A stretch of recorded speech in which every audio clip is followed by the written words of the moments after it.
12 English tenses అర్థం కావట్లేదా? ప్రతిరోజు మాటలతో నేర్చుకుందాం. He drinks tea every morning. అతను ప్రతిరోజు ఉదయం టీ తాగుతాడు. She is washing the dishes now.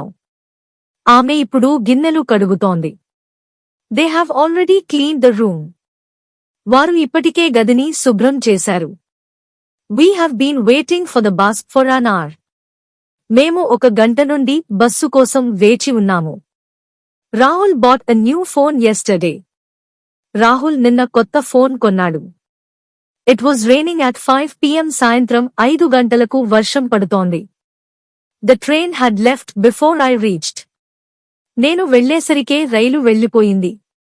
They had been playing for 2 hours when it rained.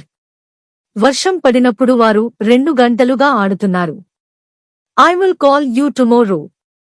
నేను నీకు రేపు ఫోన్ చేస్తాను. The birds will be flying in the sky at dawn. తెల్లవారుజామున పక్షులు ఆకాశంలో ఎగురుతూ ఉంటాయి.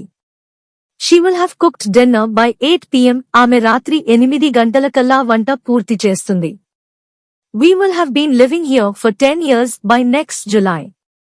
వచ్చే జూలై కల్లా మేము ఇక్కడ 10 ఏళ్లుగా నివసిస్తూ ఉంటాము. ఇప్పుడు మీ వంతు ఒక వాక్యం కామెంట్స్ లో రాయండి. మరిన్ని తెలుసుకోవాలంటే నెక్స్ట్ వీడియో చూడండి. వెంటనే ఫాలో చేయండి. ఇది డ్రీమ్ అండ్ గ్రో ఛానల్. నిన్నటి కంటే గొప్పవారిగా మారాలని కలలు కనే వారందరికీ మీరు ఏదైనా నేర్చుకున్నట్లయితే ఈ వీడియోను లైక్ చేయండి. మంచి భవిష్యత్తు కావాలని కోరుకునే వారితో ఈ వీడియోను షేర్ చేయండి. మనమంతా కలిసి ముందుకు సాగడానికి డ్రీమ్ అండ్ గ్రో ఛానల్ కి సబ్స్క్రైబ్ చేయండి.